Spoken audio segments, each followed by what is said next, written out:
कर्पूरगौरं करुणावतारं संसारसारम्। ओम शिवाय, जय माता दी। पुनः स्वागत है आप सभी का बहुत प्यारे से मिथुन राशि के जातक अक्टूबर 2025 महीना आप सभी प्यारे प्यारे जातकों के लिए कैसा जाने वाला है। देखिए, अक्टूबर का जो महीना है बहुत अधिक विशिष्ट इसलिए है क्योंकि शनि, राहु और केतु को छोड़ देते हैं तो बाकी सारे जो ग्रह हैं, बाकी जो 6 ग्रह हैं, बाकी सब में जो है ट्रांजिशन जो है वो चेंजेस होने हैं। 2 बड़े जो ग्रह हैं वो नीच प्रभावी हो जाएंगे, सूर्य और शुक्र। एक 17 तारीख को, एक 9 तारीख को, उसके पश्चात 18 तारीख को प्यारे हमारे बृहस्पति बाबा जो हैं वो उच्च प्रभावी हो जाएंगे। तो कुछ ना कुछ जो है बड़े बड़े बदलाव हमारे जीवन में आएंगे ही आएंगे। यह भी ध्यान बना के रखिएगा कि नेगेटिविटी हमारे को तभी ही छू पाएगी, गोचर की नेगेटिविटी, जब हमारी लगन कुंडली ठीक प्रभाव ना दे रही हो और संबंधित जो ग्रह है उसके संबंधित जो एक्टिविटीज़ हैं हम उसके ठीक उल्टा व्यवहार अपनी नित्य क्रियाओं में कर रहे हों। अदरवाइज़ आपको कोई छू नहीं सकता है। यानी जो पॉजिटिविटी का लेवल जो आपने अब मेहनत से जो मेंटेन करा उसको कोई नहीं हिला सकता है। चलिए एक एक भाव पे चर्चा कर लेते हैं। शुरुआत करते हैं लग्नेश से। लग्नेश जो बुध है 3 अक्टूबर तक अलग स्थिति में रहेंगे, 3 से 24 अलग स्थिति में रहेंगे, 24 के पश्चात अलग स्थिति में पहुंच जाएंगे। 8 अक्टूबर के पश्चात अष्प्रभाव से मुक्त हो जाएंगे। अब ये उच्च प्रभावी रहेंगे कन्या राशि में अष्प्रभाव के साथ। सुख स्थान है ये 3 तारीख तक, 3 के पश्चात ये शुभ पंचम त्रिकोण भाव में पहुंच जाएंगे। 24 तारीख तक यहाँ रहेंगे, 24 के पश्चात ये छठे सेक्शन में पहुंच जाएंगे। स्कैनिंग विद्या में बुध का वृश्चिक राशि में, जो कि आपके छठे सेक्शन में पड़ती, षष्ठम भाव में पड़ती है, पुनः बगैर सर्टिफिकेट के उच्च प्रभाव में आ जाते हैं। यानी प्रभाव उच्च प्रभाव वाला स्कैनिंग विद्या में देते हैं, लेकिन दृष्टि के हिसाब से भी देखा जाए कि भाई यहाँ बैठकर जो है ये गड्ढे में गिरेंगे ना, गड्ढे में नहीं गिरते हैं। कुल मिला के समझ लीजिए कि 8 तारीख के पश्चात से लग्नेश की स्थिति जो है वो बहुत अच्छी होती जाएगी। 24 तारीख के पश्चात से बहुत अधिक बड़े बड़े बदलाव काम के संबंध में, रोजगार के संबंध में, कुछ चीज़ें खरीदने इत्यादि हैं उसके संबंध में, जो धन इकट्ठा होना उसके संबंध में बड़े बदलाव आएंगे। नीतिवानों नीति से चल रहे हो तो कोई भी समस्या नहीं आने वाली है। यानी 8 अक्टूबर तक हमें कह सकते हैं ये महीना थोड़ा सा विषम प्रभाव जरूर दे सकता है, लेकिन 8 अक्टूबर के पश्चात से महीना पूर्ण जो है आपको हर प्रकार से संपन्नता का आशीर्वाद देगा ही देगा। उसके पश्चात हम आगे बढ़ते हैं। आगे जो है 18 अक्टूबर के पश्चात हमारी धन की स्थिति, न्यायिक दृष्टि से जो हमारा हक है, पुश्तैनी कोई प्रॉपर्टी है, पुश्तैनी हक है, कोई जेवर इत्यादि है, या कोई एक ऐसी बात है जो बहुत पहले जो है हमारे से छीन ली गई है, उसका पुनः जो है विचार करा जाएगा, पुनः बैठक होगी कुटुंब में और वो चीज़ आपके पास चल के आएगी। कुल मिला के कहा जा सकता है कि धन की स्थिति जोड़ने वाली जो स्थिति है कि धन हम कितना इकट्ठा कर सकते हैं, क्योंकि हम एक व्यवस्था में चलते हैं कि जितना बचा के चलोगे उतना ही अच्छा है। ये नहीं है कि धन आ रहा है तो एकदम से खर्च कर दो। उस स्थिति जो है वो आपकी बहुत ज़्यादा बेटर होने वाली है और यह स्थिति आने वाले भविष्य के हिसाब से बिल्कुल ठीक है, क्योंकि आने वाले भविष्य को ध्यान में रख के जो भी जातक वर्तमान में अपने को नियंत्रित करके चलता है वही उत्तम प्रकृति वाला जातक कहा जाता है। अब जो मिथुन लगन और मिथुन राशि के जो जातक हैं इनके पास ये दोनों क्वालिटी होती है कि जैसे कहा जाता है ना कि ये एक स्थिति ऐसे लेके चल रहे हैं कि भाई हमारे को ध्यान बना के रखना चाहिए कि आज अगर हम कोई चीज़ सेविंग करते हैं वह कल को हमारे काम आ सकती है। उसके पश्चात कल को जो है वह सेविंग जब काम हमने खर्च करनी है तो उत्तम से उत्तम चीज़ ही जो है हम जो है अपने घर में लेके आएंगे जिससे वह भी लंबी चले। तो ये उत्तम प्रकृति है मिथुन राशि के जातकों की। तो इसमें आशीष अब क्या जुड़ जाएगा 18 तारीख के पश्चात से। सिंह राशि के ऊपर बात कर लेते हैं, तीसरे सेक्शन के ऊपर बात कर लेते हैं। 17 तारीख तक सूर्य जो है कन्या राशि बनने में, उसके पश्चात शुभ पंचम त्रिकोण भाव में तुला राशि में पहुंच जाएंगे, नीच प्रभावी हो जाएंगे। देखिए, सूर्य का शुभ पंचम त्रिकोण भाव में नीच का होने का क्या मतलब है। संतान के लिए, संतान की वजह से बहुत सारी जगहों पे उसके भविष्य के लिए, उसकी पढ़ाई के लिए, उसके विवाह के लिए, उसके स्वास्थ्य के लिए, या उसने कुछ ऐसे काम कर दिए हैं, अब माता पिता ही भागेंगे, पिता खास तौर से। इसको थोड़ा सा अगर विषम प्रभाव में ले लेते हैं कि समाज का कुछ ऐसा कोई स्थिति ऐसी हो गई है समाज में जहाँ थोड़ा सा हमारा सम्मान तक प्रभावित हो सकता है, तो उस बच्चे के अभी भविष्य को बचाने के लिए तो हमारे को थोड़ी सी दौड़ भाग करनी पड़ सकती है। लेकिन क्या यह स्थिति ऐसी बनी हुई है बच्चे की लगन कुंडली में या आपकी लगन कुंडली में जिसका प्रभाव पड़ेगा तो ही जो ये प्रभाव पड़ेगा। अदरवाइज जो जैसे मैंने प्रार्थना करी कि लगन कुंडली की मजबूती है तो कोई चिंता करने की ज़रूरत ही नहीं है। हमारे को पता है कि भाई हम घर में बड़े सुरक्षित बैठे हुए हैं, बाहर कोई चीज़ हो रही है उसका बहुत अधिक प्रभाव हमारे को नहीं पड़ने वाला, घर के अंदर कोई नहीं घुस सकता आपके। उसके पश्चात शुभ जो है सुख स्थान है, इसके ऊपर चर्चा कर लेते हैं। दोबारा जो है ये आपके जो लग्नेश हैं बुध के ऊपर आ गया है।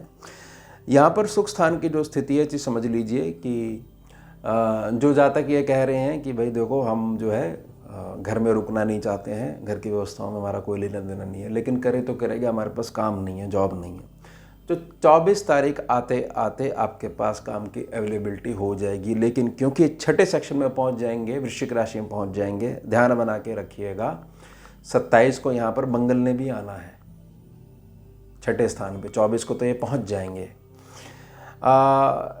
छोटे लेवल का काम आपके पास चल के आ जाएगा। और अगर वाकई आप काम के इंतज़ार कर रहे हो कि एक प्रकार कुछ गाड़ी शुरू तो हो, कुछ चलना तो शुरू हो, उसके पश्चात मंगल आने के पश्चात बड़ी व्यवस्थाओं की तरफ आपका रुख करवाना शुरू कर देंगे बुध और मंगल। बुध और मंगल को ना एक प्रकार से समझिएगा कि जिसके पास कंसंट्रेशन लेवल की बहुत बड़ी कमी है कि मैं ध्यान देना चाह रहा हूँ अपने काम पे, अपनी व्यवस्थाओं पे, कोई ना कोई काम ऐसा पेंडिंग जो है आके खड़ा हो जाता है, मेरा ध्यान जो है वो भंग कर दिया जाता है।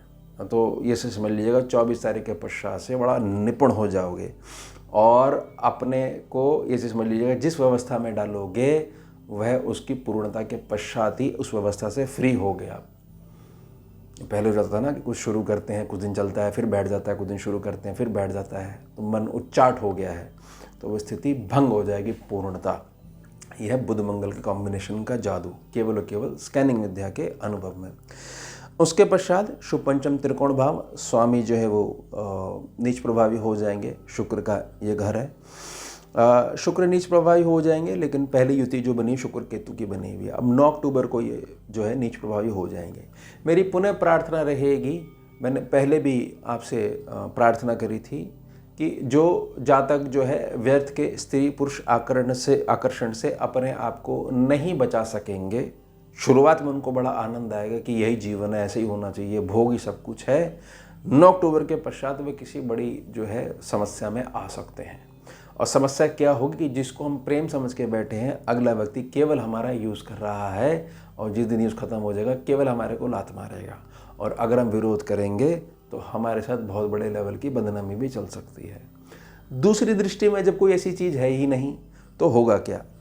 सिंपल कैलकुलेशन समझिएगा कि हमारे को हमारे घर बैठे ही बहुत सारे मौके हमारे पास आने लग जाएंगे क्योंकि उत्तम परीक्षा हम पार कर चुके हैं। साथ ही स्वास्थ्य की दृष्टि समझिएगा कि यहाँ पर जो कुछ संभावनाएं ऐसी बनी हुई थी शुक्र केतु के प्रभाव के कारण कि भाई ये जो रोग आ गया है इसका कोई इलाज नहीं है और ये नई समस्या शुरू हो गई, ये तो भाई सर्जरी करवा के ही जो है इससे पीछे छूटता है, बहुत सारे उदाहरण भी सम्मुख आ जाएंगे।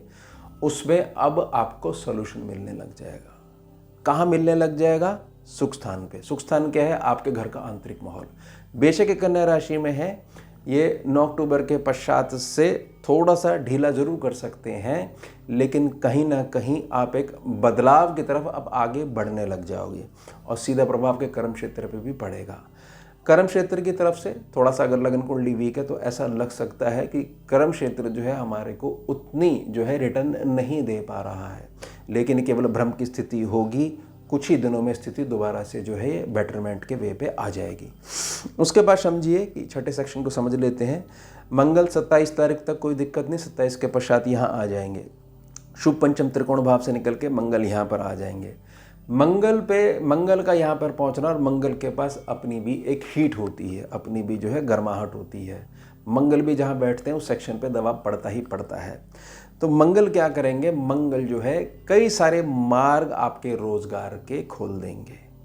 कोई जातक की वजह से जो आपका काम पेंडिंग पड़ा हुआ है कि अवेलेबिलिटी ही नहीं, अगले व्यक्ति का हमारा काम जो है बीच में अधर में छोड़ के चला गया, तो मंगल कहेंगे लो ये लो 4 जने दे दिए मैंने तुमको, तुम एक मांग रहे थे और अपना काम पूरा करो।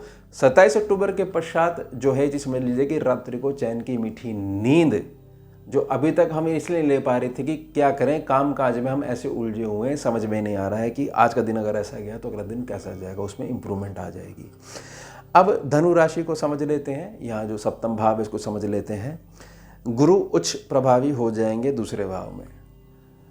जैसे कि मैंने गुरु के ऊपर जो बात करी है कि आपका हक आपको मिलेगा, तो हक में चीज़ समझ लीजिएगा कि जिनका विवाह इत्यादि जो क्षेत्र है इसमें कुछ भी जो है सकारात्मक चीज़ अभी तक नहीं देखने को मिली है, तो सूत्र समझ लीजिए। देखिए जो चीज़ अटल है वह होनी ही होनी है। कुछ चीज़ें हो जाती हैं उससे यह मान लेना कि विवाह हो ही नहीं सकता या दो व्यक्ति इनके बीच में सामंजस्य बैठ ही नहीं सकता, ये मात्र जो है वो माया का भ्रम है। उसको आप उनकी जो है वाणी जो है वो आ गई है और वो बोले जा रहे हैं, उनके शब्द को दोहराए जा रहे हो। आपने जन्म लिया तो आपके दूल्हे ने, आपके दुल्हन ने भी जन्म लिया है, बस थोड़ा ट्रांजिशन के कारण मिल नहीं पा रहे हो, तो ये मिलन हो जाएगा। उसके पश्चात एक समृद्धि वाली ऊर्जा दैनिक आमदनी के रूप में, बढ़ोतरी के रूप में आपके पास आनी ही आनी है। ध्यान बना के रखिएगा, यहाँ पर कुछ जातक ऐसे हैं जिनका काम ये केवल है कि आपको भटकाना, गलत राह पे लेके जाना, आपके पैसे को गलत जगह लगवाना या केवल आपके पैसों से ही अपने जीवन का यापन करना। उन सब के ऊपर जो है कस के जो है डंडा पड़ने वाला है और जो अटके हुए पैसे उनकी रिकवरी के बहुत सारे चांसेस जो हैं वो उभर कर सामने आने वाले हैं। तो कुल मिला के 18 तारीख के पश्चात से बहुत सारी पॉजिटिविटी धन के संबंध में, वैवाहिक जो क्षेत्र है उसके संबंध में सम्मुख आने की पूर्ण संभावना बनी हुई है। उसके पश्चात अष्टम भाव को और आपके भाग्य स्थान को एक सूत्र में ले लेते हैं, क्योंकि स्वामी मीन राशि में 10वें सेक्शन में बैठे हुए 28 नवंबर तक के वक्री चाल में, 28 नवंबर तक वक्री चाल में ये केवल राहु पर नियंत्रण कर रहे हैं। कुंभ राशि है जहाँ पर उसको नियंत्रण कर रहे हैं, उसको निखार रहे हैं, क्योंकि वक्री दृष्टि केवल स्कैनिंग विद्या में उस सेक्शन को निखारने लग जाती है। बाकी 3, 7 और 10वीं दृष्टि है वो थोड़ी सी ढीली पड़ जाती हैं। ये एक वक्री ग्रह की जो खासियत है। अब समझिए कि अष्टम का शनि आपके कर्म क्षेत्र में बैठा हुआ है और अगर आपको बार बार कुछ ना कुछ आध्यात्मिक के मार्ग सम्मुख आ रहे हैं और आप कह रहे हो कि नहीं हमारा ये काम थोड़ी है, इससे क्या हो जाएगा, इसको इग्नोर कर रहे हो, तो इग्नोर मत करिएगा, क्योंकि कहीं ना कहीं आध्यात्मिक ऊर्जा जो है हर प्रकार से अपना आशीर्वाद आपको देना चाह रही है। अब बहुत ज़्यादा मॉडर्न साइंस करने की वजह से आप थोड़ा सा पीछे हटते जा रहे हो। एक ऐसा साइंस है जो आज की जो वर्तमान साइंस है इससे बहुत आगे की साइंस है। केवल हमारे को धैर्य के साथ इसकी पालना करनी आनी चाहिए। समझ जाइएगा, जो कुछ घटनाएं अगर होने लग रही हैं ना कि इन क्षेत्रों पे हमारा ऐसा लगता है कि कुछ हमें ध्यान शुरू करना चाहिए, कुछ मंत्र जाप शुरू करना चाहिए, कुछ भगवान का नाम लेना चाहिए, क्या आप बेकार के संगीत सुनते रहते हो, कुछ भजन लगाइए, सुनना चाहिए, तो ये अच्छी चीज़ हो रही है। इससे आपके राजा बनाने की तैयारी शनि बाबा कर रहे हैं और भाग्य में से खींच के आपको आशीर्वाद दिलवा रहे हैं 28 नवंबर तक। उसके पश्चात स्थिति थोड़ी सी अलग हो जाएगी, लेकिन ये अगर अभी तक समझे नहीं हो तो समझ जाइएगा आप, और ये आने वाले भविष्य में एक बहुत बड़े लेवल पे आपको ले जाएगी। उसके पश्चात आपका जो कर्म क्षेत्र है, कर्म क्षेत्र के स्वामी उच्च प्रभावी हो जाएंगे। कर्म क्षेत्र जो है उसकी तरफ से कोई भी आपको परेशानी नहीं आने वाली है। कर्म क्षेत्र का जो मेहनताना है, आपका जो इनकम जो है जिससे रोजी रोटी चलती है, वो बहुत अधिक जो है और अधिक स्थिरता को प्राप्त होने वाली है। ये शनि ना जहाँ बैठते हैं उस सेक्शन की जिम्मेदारी लेते हैं। कई ग्रह बैठे हों, 2-3 ग्रह बैठे हों, पहले शनि को देखिए, भले वो नीच हो, ऊंच हो, कोई मतलब ना हो, मित्रों सम हो, शनि से पहले पूछना पड़ता है। शनि ठीक कर गए तो उस भाव के रिजल्ट देने लग जाते हैं। स्कैनिंग विद्या का अनुभव है। लाभ स्थान की बात कर लेते हैं। लाभ स्थान में ये चीज़ समझ जाइएगा कि 27 तारीख के बाद से खर्चों में कुछ बढ़ोतरी हो सकती है, लेकिन खर्चे को आप ये मानिएगा कि ये खर्चा होना बड़ा ज़रूरी है, क्योंकि ये एक प्रकार की इन्वेस्टमेंट ही गिनी जाएगी। ये नहीं कि भी खाया पिया और ख़त्म हो गया, हमारे हाथ क्या लगा। वह ज़रूरी सामान पे धन खर्च होना इसलिए ज़रूरी है क्योंकि इसके बगैर जो है, जो भी हमारी कार्यशैली है, जो भी हमारी कार्य प्रणाली है, उसको बेस नहीं मिलने वाला। 27 तक सारी स्थिति ठीक रहने वाली। 27 के पश्चात ये कहा जा सकता है कि हाँ, थोड़ा सा हमारा खर्चा जो है वह हो रहा है, लेकिन पूर्व में सूचना मिल गई है कि एज ए इन्वेस्टमेंट इसको काउंट करिए, यह वापस आपको रिटर्न आने वाली है। उसके पश्चात द्वादश भाव है, शुक्र का भाव है। शुक्र नीच प्रभावी हो जाएंगे 9 अक्टूबर के पश्चात, कन्या राशि में पहुंच जाएंगे, यानी तीसरे सेक्शन से निकल के चौथे सेक्शन में आ जाएंगे। मैं आपको ना एक प्रार्थना करता हूं, आप समझिएगा कि जातक ने यह निर्णय ले लिया है कि सामने पर्वत है, पर्वत के बीच में से मैं रोड निकाल दूंगा। ठीक है, ये मिथुन राशि का जातक है, पर्वत है, उसमें से बीच में से मैं रोड निकाल दूंगा, सबका मैं भला कर दूंगा। तो हमने पूछा क्यों रुके हुए? बोले मुझे कोई शुभ मुहूर्त तो बताए, मुझे शुरू कब करना है, बस ये रह गई कमी। तो मैं क्या कहना चाह रहा हूँ मिथुन राशि के प्यारे प्यारे जातक, मैं प्रार्थना कर रहा हूँ, अगर आपने यह मान लिया कि कल से मुझे संकल्प लेके इस क्षेत्र की तरफ गमन करके ये चीज़ स्थापित करनी ही करनी है, तो कर दो ना। उसमें इस बात का क्या विचार करना कि क्या ये ठीक रहेगा, क्या मैं जो सोच रहा हूँ वो ठीक रहेगा, बस यही तो चीज़ हो गई खराब। आपने निर्णय ले लिया, भीतर ईश्वर बैठे हुए हैं, ईश्वर आपको प्रेरणा दे रहे हैं, तो उसमें शुभता और अशुभता विचारने की आवश्यकता कहाँ रह गई। मेरी प्रार्थना रहेगी कि यहाँ पर आप समझ जाइएगा कि जॉब इत्यादि में या किसी भी क्षेत्र में जो परिवर्तन होकर आपको दूसरा स्थान जो बुला रहा है और उसमें आप विचार कर रहे हो कि ये थोड़ा सा ज़रा देख के बता दीजिए रिस्क है कि नहीं है। देखिए, परिवर्तन होना लाजमी है। कुछ समय के लिए अगर स्थिति ऐसी बन रही है कि घर से ही हम जो है अपने कार्य चला रहे हैं, तो वह स्थिति भी शुभ रहने वाली है। कुछ समय थोड़ा सा हमारे को समझना चाहिए, अगर थोड़े समय के लिए अगर हम कोई विश्राम जो प्रणाली है उसको लागू कर रहे हैं, इसका मतलब है कि थोड़ा विश्राम से जो अगली बार जब अब हम उठेंगे तो बहुत अधिक जो है मेहनत वाले पक्ष को जो है उजागर कर देंगे। थोड़ा सा रेस्ट नहीं दोगे गाड़ी को तो आगे लंबी लंबी रेस में कैसे जाओगे? फिर लगातार चलते रहना है, बैठना तो एक बार बैठ जाना है। ये थोड़ा सा आपको विचारने की आवश्यकता है कि हमारे को बड़ा कार्य भी करना है और रिस्क की सारी चीज़ बता दो, नहीं तो हम नहीं करेंगे। तो दूसरे व्यक्ति के हिसाब से आप चले जा रहे हो, अपने भीतर की जो प्रतिभा है उसको इग्नोर करते जा रहे हो। तो ध्यान बना के रखिएगा, 9 अक्टूबर के पश्चात कुछ संभावनाएं ऐसी हो सकती हैं, लेकिन केवल हमने अपने हृदय में बैठे हुए महादेव हैं, उनकी प्रेरणा वाली जो वाणी है उसको ही प्रमुख रखना है, उसको ही सम्मुख रखना है। तो ये हो गया हमारा उत्तम विषय। मिलते हैं आपसे अगले भाग में नए विषय के साथ। जुड़िए और जोड़िए। ओम शिवा जय माता। भुजगेन्द्रहारं कर्पूरगौरं करुणावतारं